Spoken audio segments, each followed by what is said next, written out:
This episode is brought to you by Americas Rehab Campus. Get on the road to recovery with the best rehab in beautiful Arizona. Dial 1-833-272-7342. That's 1-833-ARC-REHAB.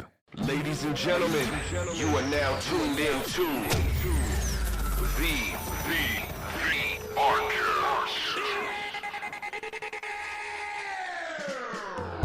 Good morning, ladies and gentlemen. Thank you again for tuning in to another episode of the Arcast. My name is Buddha. I'm Vance Johnson. I'm Samantha Cruz. I'm Michaela Fitzgerald. All right, and like you said, Samantha Cruz is here with us. Thank you very much for coming in. Let me give you the applause. There you go. All right. Yeah, it's crazy, man. Today was one of those days, too. We just, like I said, yesterday was just a little bit hectic for me. And this morning, when I was getting ready to come to work, I was just kind of in a rush. And I think God was kind of trying to tell me to slow down a little bit, right? And I always think about you, Vance, because as much as I try to implement the letting go and letting God, right, it's one of the hardest things to actually put into play when you're actually doing it.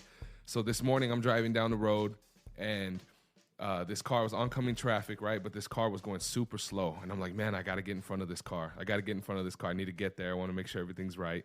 So I cut in front of this car, and all of a sudden I realized why this car was going so slow. I got behind like a semi that was hauling rocks, and I ended up getting a chip in my windshield. Oh, no. I got a chip in my windshield on the way here, too. Did you? Yeah, I got But it was because someone cut me off. Really? See? Wow. so God was telling me something. Slow down. Yeah, I needed to slow down. And then my wife calls me on the phone, and she's like, hey, I don't know what happened, but I think my parents were in an accident. She goes, and I don't know if the kids are with them. Oh my gosh. So just pray, and then click. And I'm like, oh, Lord Jesus, okay. Wow. So we're in the car, and I'm like, okay, God, I'm trying, man. I'm trying. I called Michaela because I have bad anxiety, man. I called. I'm like, please pray, please pray. I was getting ready to call you, too, and ask you to pray just because I know the power of prayer is so important, right? Yeah.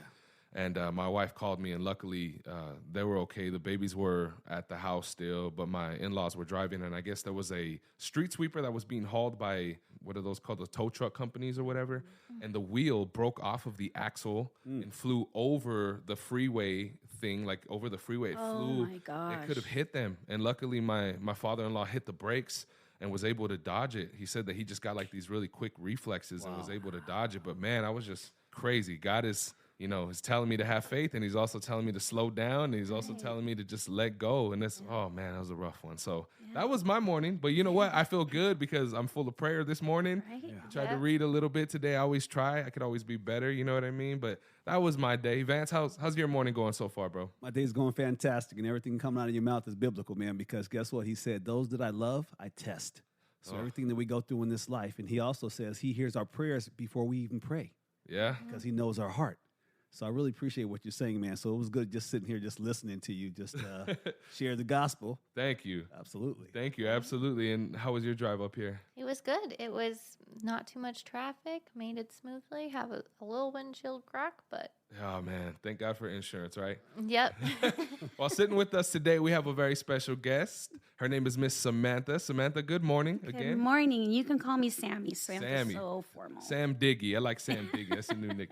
Sammy, it's very good to see you. How are you feeling this morning? I am actually feeling fantastic. I wake up every morning and just cannot believe that this is my life today. So I'm thrilled to be here and honored to be a part of this whole team. And Awesome. it's just good stuff. Wow, and listeners, I'm looking at her face. You look fantastic. Thank you so much. Always smiling. Always in a great mood, Wow, you man. look fantastic. Yeah.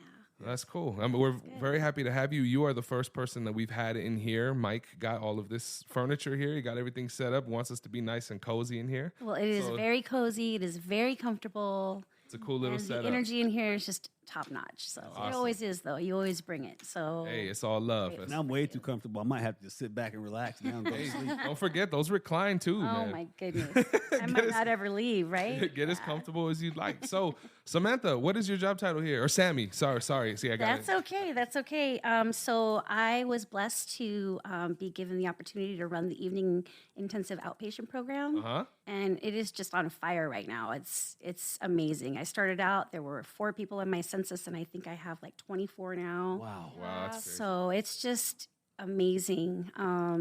I cannot even believe the blessings in my life today, and the opportunity to help change people's lives is just beyond I don't even know what to say. It's That's crazy. cool. Yeah, it's that is wonderful. beautiful. In fact, Yeah. we're called to make others more important than ourselves. And so I can see Yes. how you're filling yourself up by offering hope to others. Absolutely. That's what it's all about, right? Yes. That's great. So, man, I'm very interested. I want to know because, I mean, I've seen you, I've known you for quite a long time, right? But I never knew anything about your story. I never knew anything about, any of that. How would you want to share some of that with us? Yeah, I would love to. Actually, so I guess I'll just kind of start from the beginning. I was born and raised here in Tucson and had a pretty charmed life. As a child, I had parents that loved me. I was blessed with 2 dads and 2 moms because my parents had split up when I was about 13 and both remarried. Both of their partners were just wonderful people. So I had 2 great mamas. I had 2 great daddies. They were very supportive and loving and guided me a lot. I have 3 children, 3 boys that are amazing kids. By the grace of God, they've just been amazing blessings in my life. And at 41, I became an addict. I started taking prescription medication because I had gotten shingles during a really stressful time. My stepfather had passed away unexpectedly. And it was just a really, really stressful period in my life. So I ended up becoming addicted to Oxy 30s. And after that, it was just on after that. Wow. So I was on that for about 3 months. And once they took me off that prescription, my body needed it. So I ended up going to heroin after that. I became an IV heroin user after that. You reminded me of my past, actually, because when I was in my 20s, and I was going to ask you, what started you on those medications? Because during my NFL career, because of my body and the things I went through, with even in my own mind, I started taking pills, like what you were mentioning. And so eventually you got addicted to it. Yeah. And it led you to other absolutely. addictions. Absolutely, yeah. And I mean, throughout my life, I definitely had times where I experimented with different, substances, substance abuse, coke, drinking, that kind of stuff. But it had never got its clenches at me so badly that I couldn't function, right? Like I was actually a really high functioning addict, if you want to call it that, for a long time. And I think that during that time, I had been employed with this company for a long time. We were like a family. And I ended up losing my job because of my substance abuse. And when I had approached the owners of the business at that time, I thought that they would say, you know what, just go to rehab. We'll be here for you when you get that done. And they weren't. They were like, deuces, see you later, So at that time, I didn't even realize how much that would impact my life, and it really put me into a tailspin. That was really the beginning of the demise for me. I feel like when I lost that job, it was so crucial to me. It really built up my self-confidence. It had been my life for a long time, and I really lost myself in that process. I became very depressed. I gained a lot of weight. I started having problems in my marriage. I just couldn't. It was like I lost my sparkle, and I didn't have the capacity really to move forward. So I started abusing more and more heroin. It was just not a good situation. It was really bad. How did you get introduced to those things? Did you grow up around it? Were family members using, or No. Actually, I mean, my father was an alcoholic, but it's interesting because he always had a drink in his hand, but he managed to always function. He had prestigious positions in the mining industry. He was a very high functioning alcoholic. I never saw him fall out and act like an ass. You know what I mean? He was not a sloppy drunk, but he definitely had issues with that, and alcoholism runs in my family quite a bit. But, and I think that I struggled with that a little bit as well from time to time, in my 20s and 30s, but it didn't really impact me the way the opiates did. So, yeah. Yeah, it's crazy. And then it's crazy to think, too, how a doctor, someone that you're supposed to trust, right, is pretty much the person who gets you on that. My wife and I were watching a show on Netflix about that, about how the opiate epidemic here in America, it's scary. Well, it's crazy because for a long time, when I first became an addict, I didn't believe that I was an addict because my doctor prescribed it to me. Like I was under the care of a physician. good. So I'm like, Good. I'm not a junkie. Like I'm not an addict. What are you talking about? You know what I mean? Like I thought I was not better than, but I'm in my mind, a junkie was like some shady, in back of the alley, like dirty kind of person. Right. And Yeah. that was not me. I was like the soccer mom, Yeah. and so through that experience, like I lost my job. We started struggling. My husband and I did.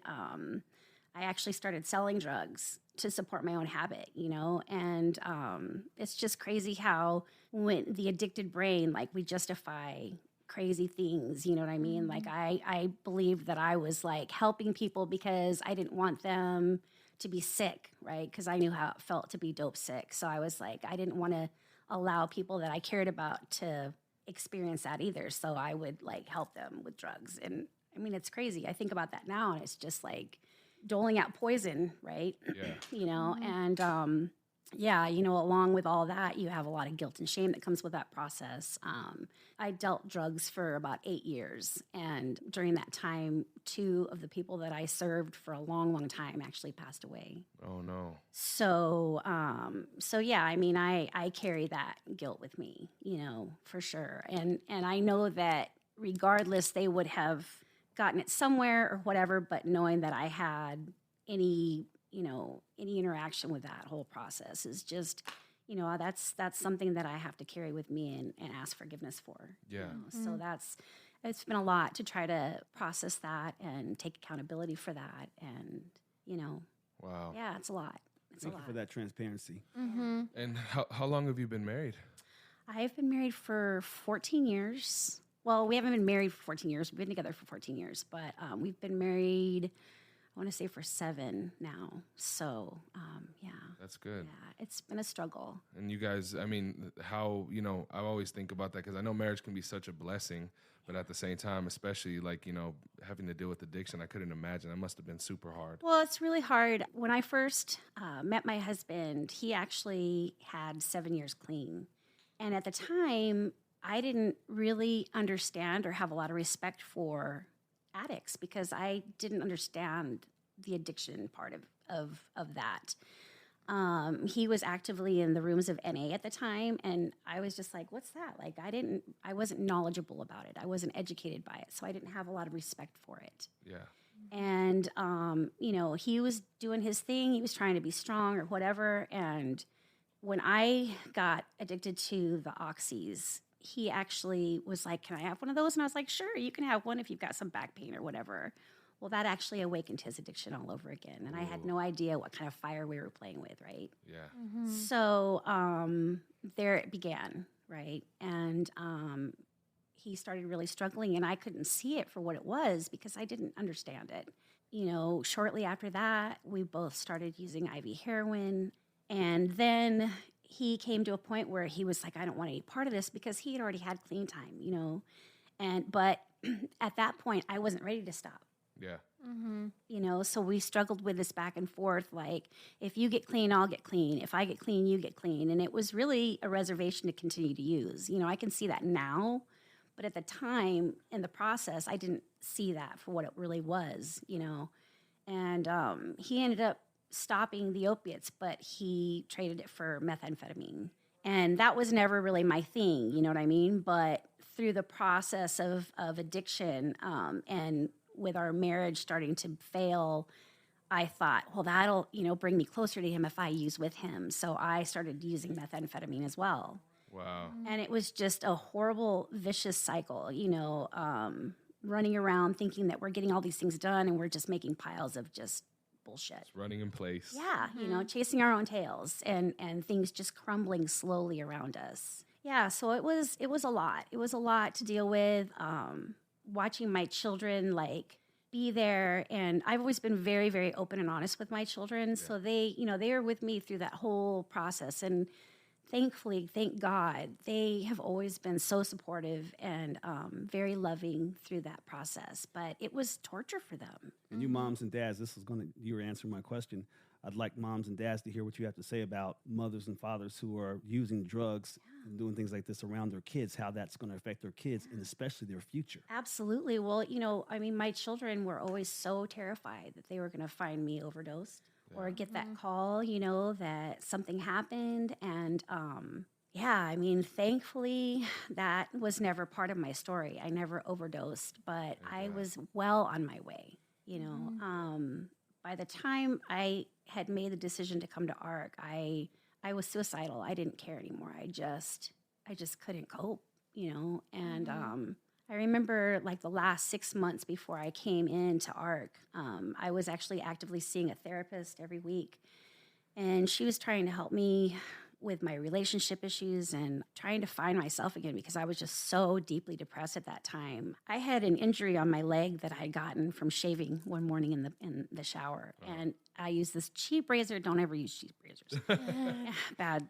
But anyways, I had cut myself shaving, and at that time, my legs were so full of water. I had so much water retention in my body that my legs were just seeping water. I had to literally use a maxi pad around my ankles because I was like leaving puddles everywhere I would go. Wow. So, and this went on for a year. And throughout that year, I was having infections periodically. I ended up in the hospital like 3 times with my leg being so badly infected by that wound that would not heal. And so finally, the last time I went into the hospital, the doctor was like, if you don't stay off of this leg, you're going to lose your leg. Wow. So yeah, and that just added to the depression, right? Like having to stay in bed. I could not do the things that I wanted to do, and everything was just crumbling around me. My marriage, my health, financially, it was just all bad. And so seeing my therapist, she was trying to help me with getting things back together. But the bottom line was, she was like, Sammy, we can continue to see each other and talk about things. She said, but if you don't address your substance abuse problem, this is never going to change.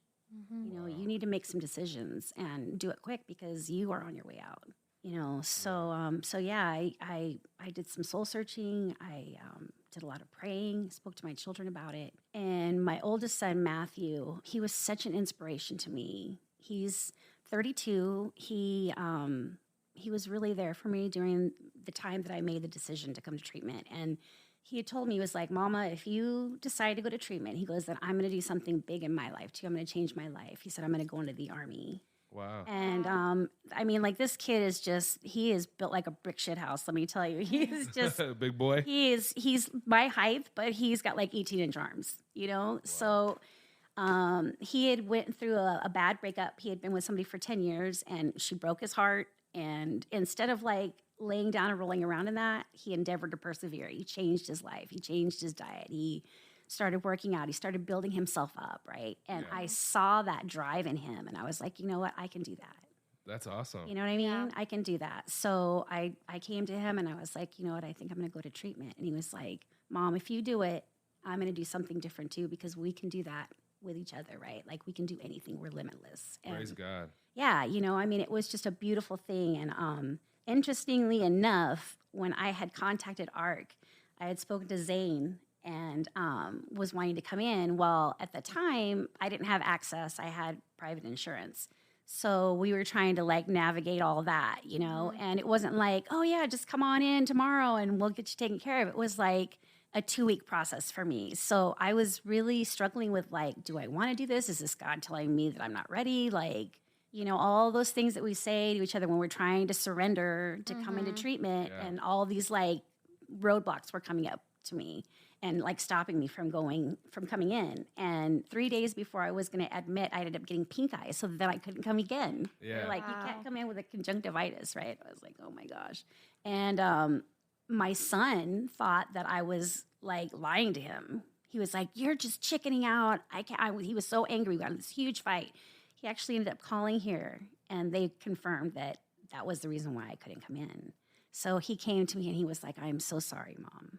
And I was just beside myself because I knew I really wanted it. Right? Yeah. And he was like my biggest supporter because everybody else that was around me was in active addiction, and they were just like, yeah, she thinks she's better than us, or you know what I mean? Like, they're in that darkness. Yeah, the darkness, right? Yeah. So I ended up coming in, and it just completely changed my life. That's awesome. completely changed my life. I could imagine that not being the easiest decision, especially being a mom. You have a schedule full of things that you're doing. You know, you're always on the go, always doing things. Like, do I have time? Do I have time to spend 30 days? You know, I got my family. Well, leaving I had my 3-bedroom house. I had my 4 dogs. I had my husband. I had my children. I had a lot going on in my life anyways, right? So, like, stepping out of that and stopping and, like, taking time for myself, right? Like, feeling like I'm being selfish or all those things that we battle with when we decide to surrender, right? Yeah. But I knew that if I didn't make that change, nothing was going to happen that was going to be good, you know? And like I had mentioned earlier, my husband and I, we were both like, well, if you get clean, I'll get clean. If I get clean, you get clean. And then I would stop, and then I would think he was using, so then I would be like, well, if he's going to do it, I'm going to do it. And it was just a constant, like, you know, back and forth. So as I said before, it was just an excuse to continue to use, you know, but I knew that I had to be the change to stop it, you know? So I decided to come in, and man. Yeah, so let me know. That was my next question. How was it when you walked in through those doors? What was that change that started happening? It was terrifying. It was terrifying. You know what I mean? I think that coming in and being like, okay, this is it. Like, you know, it's time to dive in the pool, man. You know, no more messing around. It's time to do the thing. So thankfully for me, like Katie, she's an RSS in IOP, and she was such a huge part of this whole process for me, because her and I are like, she's like the little sister that I never had. Katie lived with me for like 6 years before. And when she decided to come in and get clean, I actually had brought her to the ARC. So she got clean 2 years before I did. But and during that time that I was still using and she was clean, like, we kind of kept in contact, but it was very much from a distance, because I knew that she couldn't be around me. I couldn't be risking her recovery as well, you know, but we have a tremendous amount of love for each other. So when I came in, she was here, and it was like having somebody from my family here with me. That's right. Good. Like, just her kind of keeping an eye out for me, and like welcoming me with open arms and love. And that just solidified my decision. You know what I mean? Like, I knew I was in the right place. I know that not everybody has that when they come in here, but I feel like we all as staff really give that to the client as well. You know what I mean? Because everybody here has just got such a heart of gold, and they really want to see people get better, you know? And like people like myself, like, we all have a story, you know? And if we can share that hope, strength, and inspiration, like, that's what it's all about. So interestingly, I went into detox. I was so sick. And I feel like the older you get, the harder your detox is, right? Like, it's really treacherous. And I was in detox for like 8 days, just so sick. Wow. I don't remember a lot of it, but Arnold, one of the nurses over there, and he's been here for a long time. Talk about 18-inch arms, huh? That dude's got some big arms. Right, yeah. He's just in great shape, you know, and he is just such an angel. I couldn't eat during that time because I was so sick, you know, and he had come into the room with a little, like one of those little paper cups with his own blueberries, and he was like, I know that you're really sick. He goes, but you haven't eaten in like 4 days. He goes, can you please try to eat some blueberries? And I remember that, you know, and I remember the kindness, and just everybody was just so kind and so genuine with wanting to help, you know. And so, yeah, I started eating those blueberries a couple a day, you know, and eventually I got out of the room, went out into the great room, or like the TV room or whatever, with some of the other girls. And that's when I started forming friendships and bonds. And I actually still am very close to one of the girls that I was in detox with. We still keep in contact. There was just so much love there for me. You know, that was my experience. And at that time, then I had to make the decision, like, do I want to do residential, you know? And I had come into detox, not here, but several times in the last 10 years. But I always like left because I had a house to go home to, and I had dogs that I had to take care of, and a husband to take care of. And that was always my decision to not stay, you know. But like I said, I knew that I had to do something different. So I decided to stay for residential. And initially I was only going to stay like the 30 days in residential. And the first day out of detox, I came into residential. You know, they put you right into programming as soon as you get over, you know, from detox. And so I had my first one-on-one with my therapist, and she pulled things out of me that I didn't even think about for probably 30 years. You know, and it was like really heavy, deep stuff. And I remember I came out of her office and I was so out of sorts, and I just had been crying and sobbing, and I was confused as to where I was supposed to be. I didn't know where my group was. I was just honestly, like I say, I couldn't slap my ass with both hands. I didn't know what to do. But I knew that my first instinct was I wanted to get out of here. Like, I wanted to go get high. I didn't want to feel what I was feeling. I was scared, you know. And Jessica from residential, she ran into me, and I still refer to her as my angel, because she was like, what's going on? And I just couldn't stop crying, you know. And she was like, do you smoke? And I was like, yeah. And she goes, come on over, let's sit down. And I started smoking a cigarette, and I remember I was just shaking, and I was like, I want to get out of here. And she was like, what are you going to go home to? Like, what are you know, she really made me think about like what my options were. And she saved my life that day. Like, she changed my mind, you know. And Wow. oh my gosh. I'm just so grateful for her. I mean, and it's staff like that here that changes people's lives, you know? And so I decided to stay.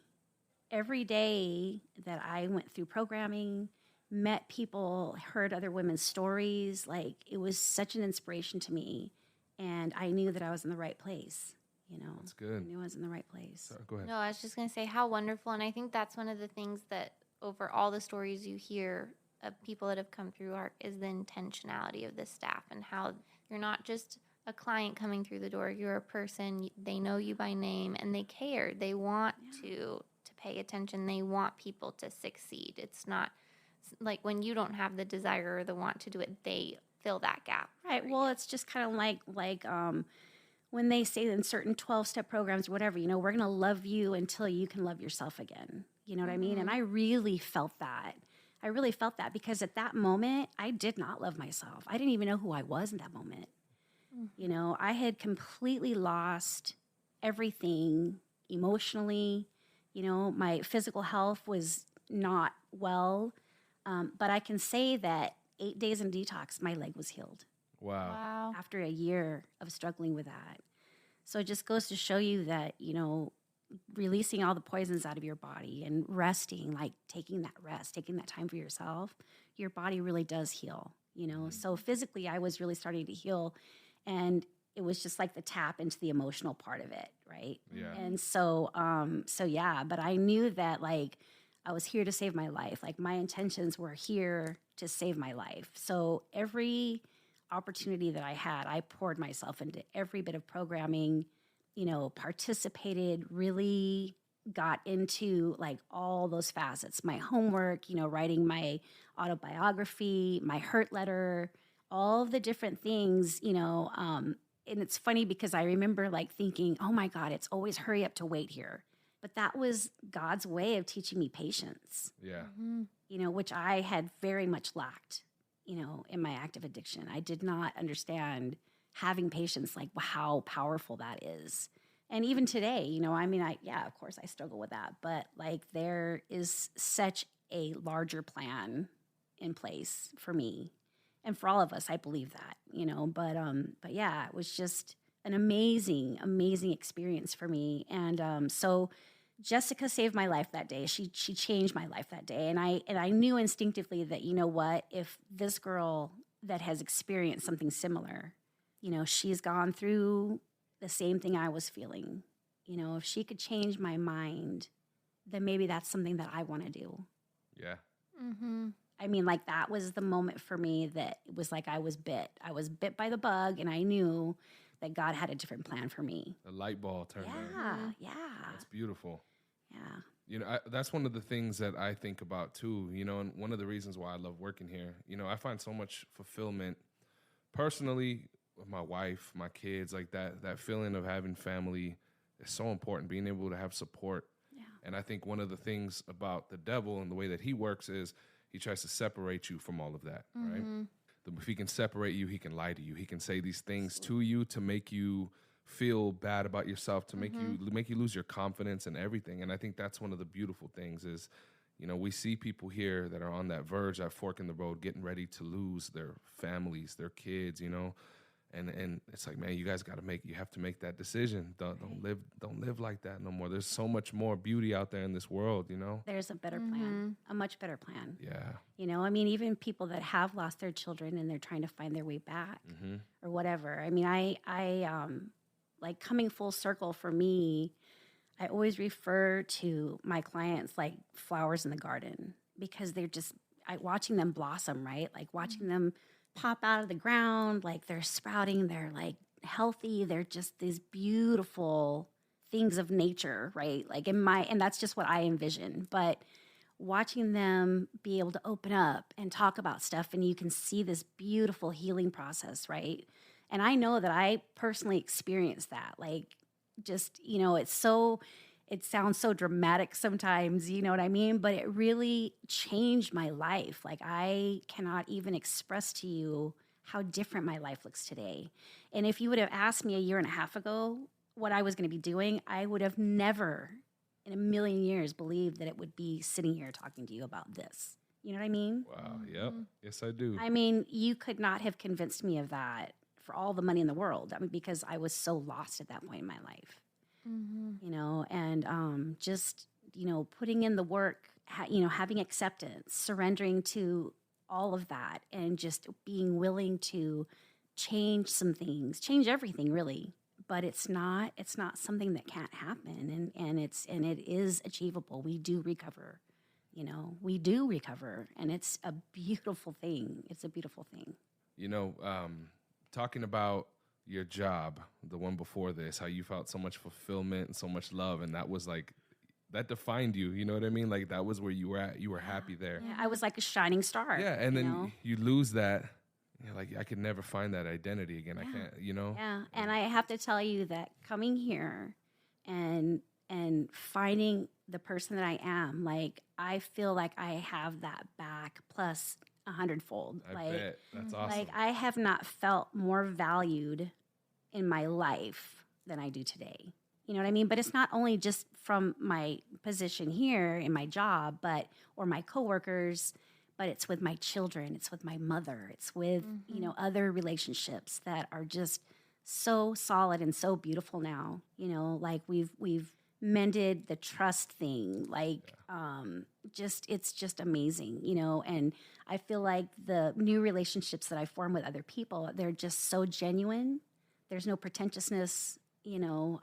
I don't have a fear of if I'm going to measure up or whatever, you know what I mean? Like, that confidence is back in my life, and I'm so grateful for that. It's such a blessing.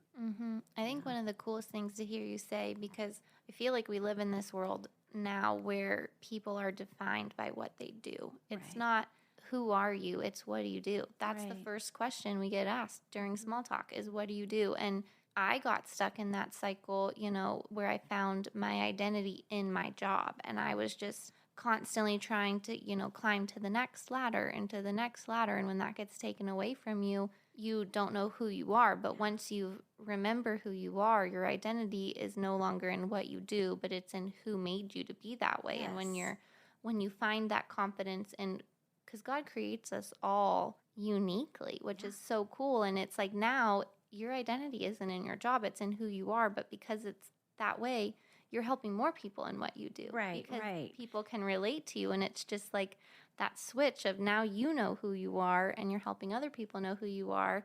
And that's your job. Right. It doesn't need the title to do that. No, you know? exactly. And that's what's so cool. Well, I like to say a lot that, you know, being an addict to me doesn't define me as a human.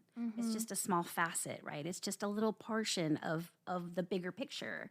And I think that sometimes, like, for example, sometimes when we introduce ourselves, you know, we'll say, I'm Sammy. I always say I'm a grateful recovering addict. You know, I don't say I'm Sammy, I'm a junkie, or I'm Sammy, I'm, you know, whatever. Yeah. Because the emphasis is not on the addiction part. The emphasis is on how grateful I am that I am in recovery today. So the perception of that thing, I think, is what really changes the portion of success, like how successful you are in doing that, in recovery, or, not focusing on the negative, but on the positive, Well, and you're choosing your narrative, Exactly. Like in college, it's now been almost 10 years, but I got really, really sick. I actually had to medically withdraw, and it was such a struggle for me because at that time, my identity was in my education, and I was like, I have this GPA. I'm going to do this with my education. I'm going to do this when I graduate. And the field I was going into, I could no longer work in because I couldn't work in a hospital with my immune system. So it was like this huge wake-up call. But one day I decided, I'm like, you know what? This illness is something I have. I can either let it own me or I can own it. Exactly. And once I made that switch and once I started praying, it was like I went from not being able to walk to finally praying and being like, God, why? Why is this happening? Like, why? Because I had other family members that were ill. I was the caretaker, and then they were trying to take care of me ill. And it was just such a struggle.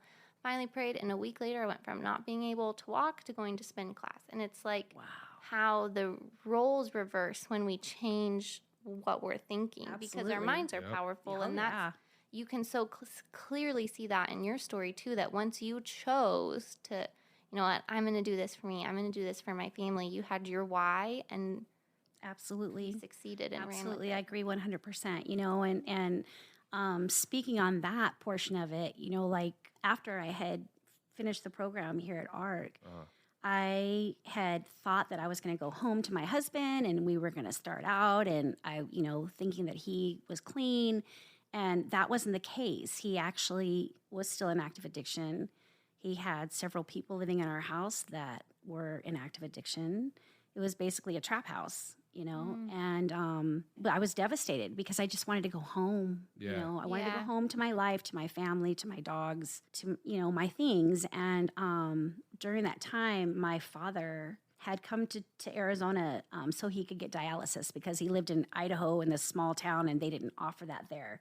So he came back to Tucson, where he was originally from, and so he could get dialysis. Well, it turned out that, he was like, why don't you come home with me? He said, I will come and pick you up and you can come home with me to your aunt's house and stay here. And so I was like, okay, Daddy, like this is where I'm supposed to be. And at the time, I was really upset because, like I said, I had my heart set on going home to my house and my life, but my daddy actually came and picked me up. And we loaded all my stuff in the car. We went home to his family home, which he had born and raised in. And that's actually where I still live today with my aunt. But my daddy had lived there with me for about 3 weeks, and then he suffered a stroke. Oh, no. And, it was a really difficult time. He had a massive stroke. He was hospitalized after that for 2 weeks, and then he passed away. Oh, I'm so sorry to hear that. So, well, it was very, very sad, but it was really a blessing that God put me where he did in that moment, because then I had the opportunity to spend that beautiful time with my father. Yeah. I was there with him when he took his last breaths. I was blessed to be able to take that time and like wash his hair for him and put lotion on him and have really beautiful conversations with him the last days of his life, and to do it clean. Yeah. I mean, because before I came to treatment, he had contacted me and told me he was going to be coming to Tucson to get dialysis. And he was like, you can help me get back and forth to my appointments. And I started feeling all this pressure. I was like, I can't do that because I am a mess, So I went to him and I was like, Daddy, I can't help you right now. I said, I'm in trouble. Like, I need help. And he was just like, honey, you need to go and get done whatever you need to get done. And when you get out, we can spend time together then, So he was so supportive.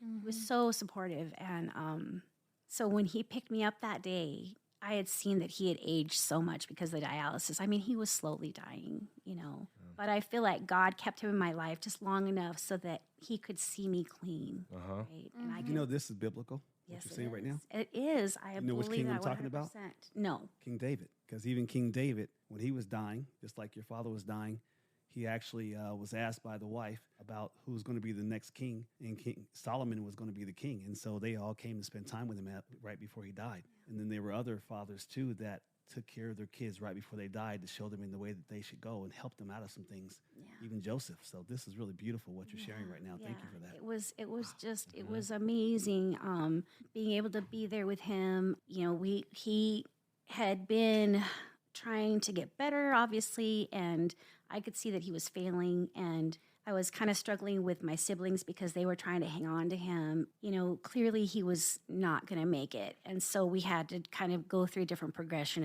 of care for him. You know, it needed to go to a hospice situation instead of a, recovery situation for him. And so once we had all agreed on that, it was ironic because the advocate for the hospice that we chose had come into the room, and I was praying on it. I was like, God, please send me a sign that I'm making the right decision for my father. My father's wife's name was Shirley, and she had passed the year before on Mother's Day. And they had this beautiful love story. They had they were really the example of what love should be, right, for all these years. And I think that my father was really dying of a broken heart after that anyway, because he just missed her so desperately. Anyway, so I was praying on, God, just tell me if I'm making the right decision for my daddy. And in walks this advocate. And do you know what her name was? Oh, man. It was Shirley. Wow. I said, I'll take it. Yeah. How many Shirleys do you know, right? Not many. I mean, so I just said, okay, so this is where we're supposed to go. So I got to ride on the on the transport with him over to hospice, and as we were driving down like Campbell and Speedway, I was looking at the street lights and the street signs and realizing like this is the last time that my daddy's going to be driving down these roads. And I was so grateful that I had the capacity to remember that stuff because I was clean that day. Wow. Yeah, I was going to say, look at the timing. Right? I mean, it was beautiful. So I guess my whole point is that, at that moment, I could have said, oh my God, my dad's dying, because, relapse is a lot of people's story, like part of people's stories, right? But I chose in that moment that I was going to be a part of the no matter what club. Like, no matter what, I am going to honor myself and my father's memory. Awesome. Like I'm not going to let the death of somebody that I love so much make me go back out and choose that life again. You know what I mean? Like I want my life to be different today, and I'm going to fight to have that happen. So, when you were saying like the devil gets in your ear, and, I feel like the closer you become to God, the louder he starts talking. Oh, man. Right. And ironically, when my father had his stroke, the gentleman that lives directly across the street from my aunt's house was out there. It was like midnight. I was taking my daddy to the hospital. And this guy was like, hi, neighbor. And I was like, what's up? And he was like, I got whatever you need. I said, you don't have anything I need. So this guy was serving dope directly across the street from me, Yeah. But I knew that I didn't want any part of that, Reminded me when I was in treatment, actually, and my therapist asked me, because my son had gotten killed. Right. And she said, what would you like to say to your son that died, and it's because of me that he got killed? And I said that I'm never going to use again, and I'm going to promise God that. Yeah. So thank you for what you're saying right now. It's reminding me of my own story and my walk in my recovery. Yeah, that is a beautiful story. Yeah. Definitely. And Ray was telling me a while back that when his mom passed, like during COVID and stuff, that he remembers they were loading her into the ambulance, and that she looked at him, and in Spanish, she goes, mijito, look at you taking care of your family. Right. And he's like, I'm never going to rob her of that. Wow. I'm never going to rob her of that. That's one of his like things that he holds like really close and dear to his heart. Yeah. Yeah. And I do as well with my dad, because I believe with all my heart that he's always with me. I can feel his presence a lot. I sometimes get very sad because I just wish I could have a conversation with him and hear his voice, But I know that my daddy is with me all the time, and I know that he is so proud of my success in recovery and the things that I'm doing today in my life. So the only thing is I just wish that I could just sit down and chop it up with him. You know what I mean? I wish we could just have that chat. But in his honor and knowing that this is what he would want for me, it just gives me that much more drive, right? Like, and it makes me very, very proud, and I can hold my head high today. I don't have to be, tortured or tormented by the things that I used to do in my past. I'm still working on cleaning the wreckage of my past up, but, it's one day at a time. It's, like, how do you eat an elephant, right? One bite at a time. Yeah. Right? So, it's just a really, really amazing process for me. And know this, if you're a woman of God, like you've been talking about our Lord, And Jesus said, going through him, that you'll see your Father again one day, because Oh, we absolutely. look for things to come, because this is a temporary life in this flesh. Yes, it That's is. why the devil tries to take us out in these addictions. Right? Absolutely. Absolutely. So agree. I look very forward to that, that I'll someday. see my son again. Even Absolutely. King David lost his son, and he said, I won't see him again on this earth, but I'll see him again in heaven. Yeah. Yeah. I believe that. Yes. I do believe that. It's very comforting for me. How beautiful to hear the story too. I mean, I think about it as a son. I got to take care of my mom. Haven't really talked to my dad in a while, but it's cool to hear that it's not just the responsibility of the mothers to take care of the kids. Like sometimes the kids step in and take care of the mothers, or like your dad was there for you. Like family is just. It's incredible. It really is. And I know that, we take a lot of that for granted, especially when we're in active addiction. We get so caught up with our egos and our pride and our own stuff that we don't realize how much those people mean to us and how much we need to hold them close to us. Yeah. And, today I am still blessed with having my mother. And she is just such an amazing part of my life. She is just a beautiful, beautiful soul. And I'm so grateful that she's still in my life today. We talk all the time. I'm working on eventually getting a place that's a little closer to her so I can spend more time with her. But, we check in all the time. She's so proud of me,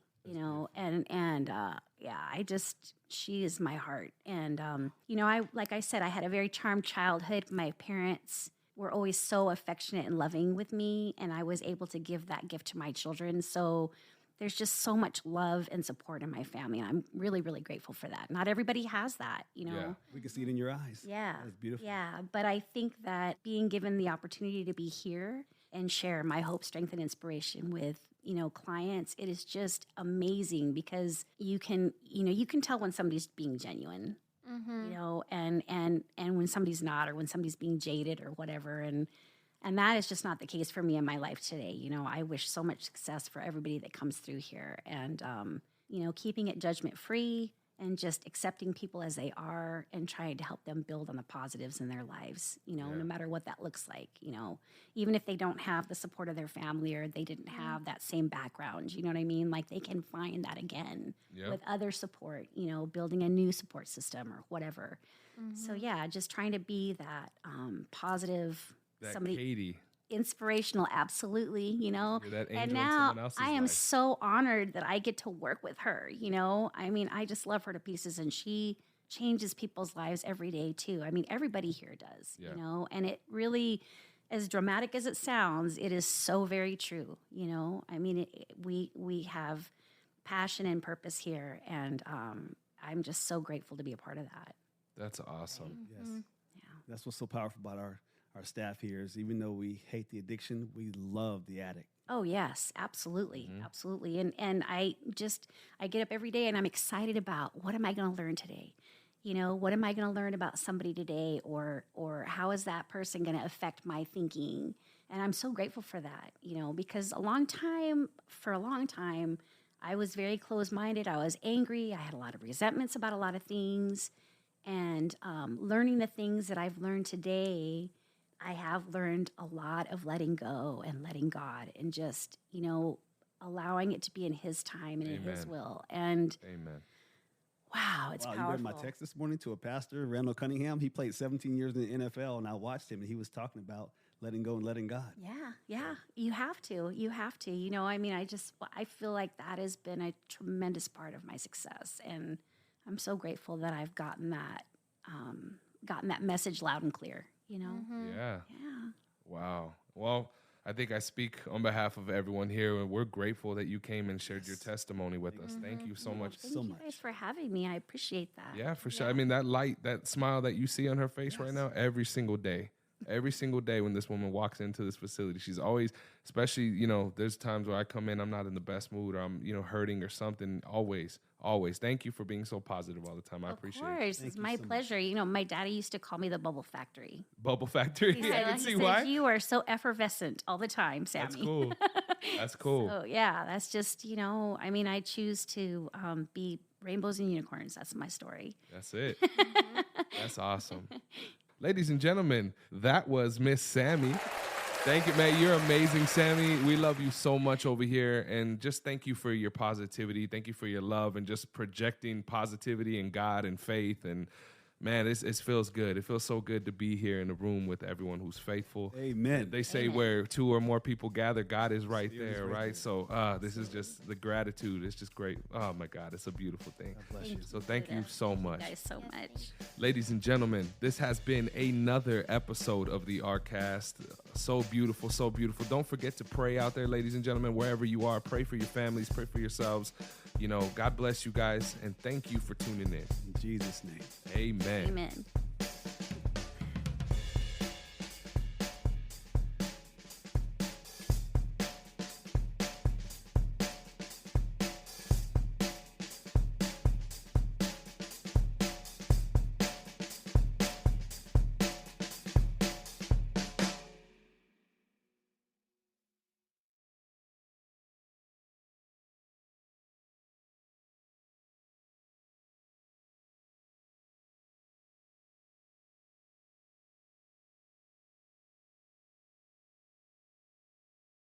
What's going on, everybody? This is Buddha from the Arcast, and I just wanted to thank you for checking out this week's episode. It means a lot, and if you could share it with a friend or a loved one, somebody in need in recovery, or maybe somebody who just needs that little bit of extra positivity in their life, we'd greatly appreciate it. If you would like to join us here on the Arcast, either in the studio live or online, hit us up. The links are down in the show notes of this episode, and on there, you can find direct links to our main website here at Americas Rehab Campus and all of our social media platforms. Follow us. We keep the posts positive and motivational, focused on recovery, health, and wellness. As you know, in this modern day and age, we need as much love as possible, y'all. And as always, if you or somebody you know is in need of substance abuse treatment, please don't hesitate to give us a call. We're open 24 hours a day, and our direct phone number is 1-833-272-7342. Once again, that phone number is 1-833-272-7342. I hope you all have a beautiful rest of your day. Much love and God bless.